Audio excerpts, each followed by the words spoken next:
Hello friends, इस video में हम क्लास 9th ज्योग्राफी के 4th चैप्टर को कंटिन्यू करेंगे, जिसमें हम देखेंगे कि इंडिया के क्लाइमेट को प्रेशर और विंड कैसे अफेक्ट करते हैं। जैसे कि अगर अपन बात करें प्रेशर एंड सरफेस विंड्स जो होती हैं उनका क्या रोल होता है इंडिया के क्लाइमेट में, ठीक है। उसके बाद अपन देखेंगे अपर एयर सर्कुलेशन, जिसमें अपन जेट स्ट्रीम्स को देखने वाले हैं, और उसके बाद में अपन वेस्टर्न साइक्लोनिक डिस्टर्बेंस के बारे में भी देखने वाले हैं, ठीक है। So friends, let's start this topic. तो सबसे सबसे पहले अगर अपन बात करें प्रेशर एंड सरफेस विंड्स की, तो फ्रेंड्स जैसा कि अपन को पता है जो इंडिया है वो northern hemisphere north eastern part में, नदर्न हेमिस्फीयर के भी नॉर्थ ईस्टर्न पार्ट में लाई करता है, ठीक है। तो यहाँ पे क्या होता है, जो सब ट्रॉपिकल रीजन है यहाँ पे जो विंड्स ओरिजिनेट होती हैं, क्योंकि नदर्न हेमिस्फीयर में है, तो जो विंड्स ओरिजिनेट होती हैं वो राइटवर्ड डिफ्लेक्ट हो जाती हैं due to the Coriolis force. एक फ्रेंड कोरियोलिस फोर्स होता है, वो ऐसा फोर्स होता है जो अपनी अर्थ है वो खुद के एक्सिस पे रोटेट करती है, जिसकी वजह से एक फोर्स जनरेट होता है जिसे अपन कोरियोलिस फोर्स बोलते हैं। एंड इस फोर्स की वजह से फ्रेंड्स क्या होता है, जो विंड स्ट्रेट डायरेक्शन में चलनी थी, मतलब उससे स्ट्रेट डायरेक्शन में चलना था, लेकिन इस फोर्स की वजह से जो नदर्न हेमिस्फीयर है वहाँ पे वो राइटवर्ड डिफ्लेक्ट हो जाती है और सदर्न हेमिस्फीयर में लेफ्टवर्ड डिफ्लेक्ट हो जाती है, और इसी को अपन फेरेल्स लॉ बोलते हैं, ठीक है फ्रेंड्स। तो इस चीज़ को आप याद रखना, ठीक है।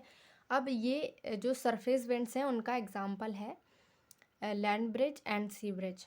तो फ्रेंड्स जैसा कि अपन को पता है जो वाटर होता है वो देर में गर्म होता है और देर में ठंडा होता है एज़ कम्पेयर टू लैंड। तो दिन के टाइम में क्या होता है, जो लैंड होती है वो जल्दी से गर्म हो जाती है, लेकिन समुद्र का पानी ठंडा रहता है, इसलिए जो हवा होती है वो समुद्र से लैंड की तरफ जाती है। समुद्र की ठंडी हवा लैंड की हवा की तरफ जाती है, जहाँ पे मतलब लैंड पे क्या होगा, लैंड गर्म हो गई तो वहाँ पे लो प्रेशर जनरेट होगा, जिसकी वजह से मतलब में लो प्रेशर जनरेट होगा, जहाँ पे समुद्र की कोल्ड हवा का हाई प्रेशर उसे कवर कर लेगा। तो इसे अपन बोलते हैं सी ब्रिज, जो कि डे टाइम में होता है।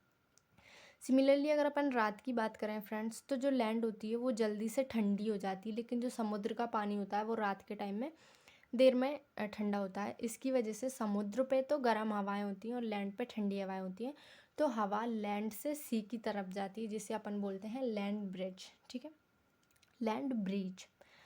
अब बात करें फ्रेंड्स अगर अपन अपर एयर सर्कुलेशन की, तो इंडिया में विंटर के समय पे जो हिमालय होते हैं, हिमालय की नॉर्थ साइड में हाई प्रेशर होता है, ठीक है। और यहाँ से जो बेंड्स होती हैं वो साउथ साइड में जो ओशंस है वहाँ पे आती हैं, और क्योंकि वहाँ पे लो प्रेशर होता है। और अगर अपन बात करें तो ये विंटर के टाइम की बात चल रही, तो विंटर में जो सन होगा वो नदर्न हेमिस्फीयर में होगा, ठीक है। नदर्न हेमिस्फीयर में होने की वजह से एशिया में, सेंट्रल एशिया में हाई प्रेशर होगा, और जो सदर्न साइड ओशियंस हैं वहाँ पे, क्योंकि साउथ में सन होगा तो वहाँ पे तो लो प्रेशर होगा, तो विंड जो होगी वो हाई प्रेशर से लो प्रेशर की तरफ आएगी, ठीक है।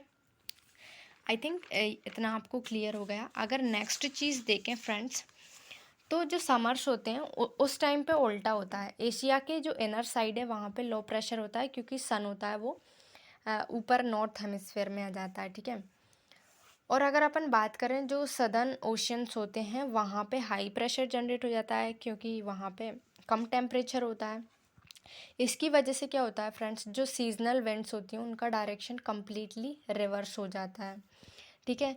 तो जो विंड्स होती हैं वो सदर्न ओशियन से साउथ ईस्टर्ली डायरेक्शन में फ़्लो होने लगती हैं, क्योंकि अभी अपन ने देखा था, देखो क्या हो रहा है, यहाँ पे जो सदर्न ओशियन से विंड्स हैं वो साउथ ईस्टर्ली डायरेक्शन में जा रही हैं, ठीक है, साउथ के ईस्ट डायरेक्शन में जा रही हैं।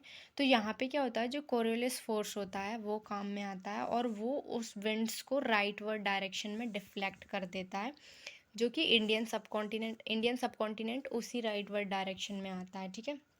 इसका मतलब ये है कि जो साउथ से जो विंड्स जा रही थी, साउथ ईस्टर्ली विंड्स, उन्हें कोरियोलिस फोर्स की वजह से वो इंडियन सब कॉन्टिनेंट की तरफ में डिफ्लेक्ट हो जाती हैं, ठीक है फ्रेंड्स। अगर अपन बात करें जो ये विंड्स होती हैं, ठीक है, क्योंकि ये वेस्ट साइड से आ रही होती हैं इसलिए अपन इन्हें बोलते हैं साउथ वेस्ट मानसून विंड्स, ठीक है।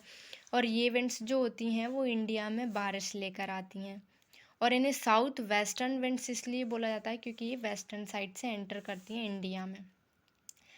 और अगर अपन बात करें फ्रेंड्स, तो जो विंड्स हैं एंटर कर रही हैं वेस्टर्न साइड से, और ये विंड सी एरिया से ट्रेवल करती हुई आती हैं बहुत दूर से, तो अपने साथ में बहुत सारा मॉइस्चर कैरी करती हैं, जिसके कारण इंडिया में बहुत सारी बारिश होती है। ठीक है, तो ये तो सरफेस विंड्स, मतलब ये तो है सरफेस विंड्स। इसी रीज़न में ऊपर की साइड में क्या होता है, जेट स्ट्रीम्स होती हैं।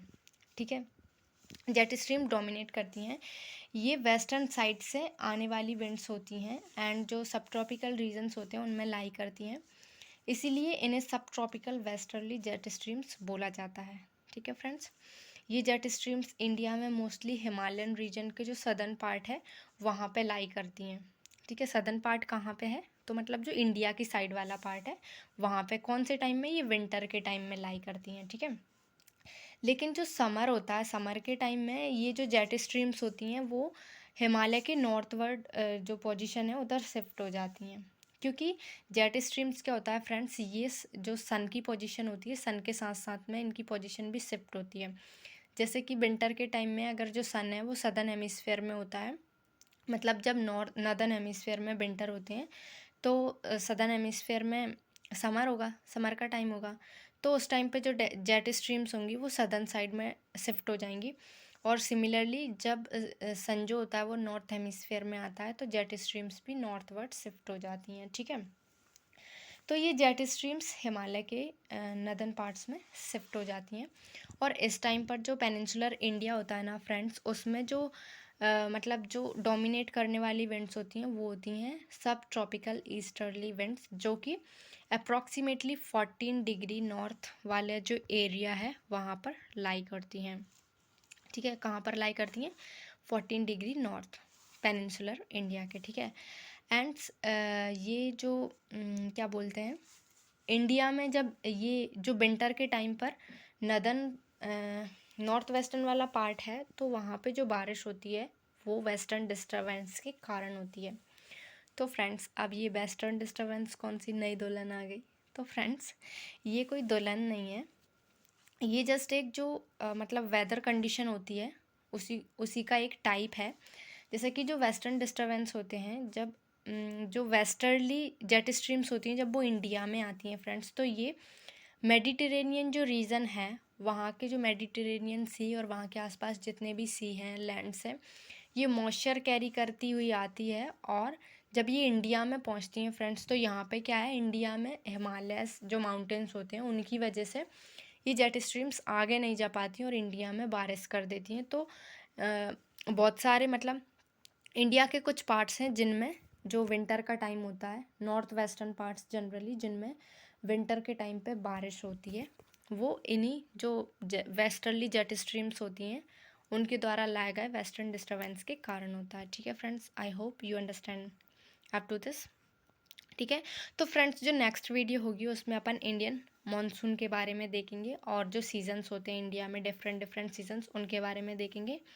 So friends, stay tune with us and thank you for watching.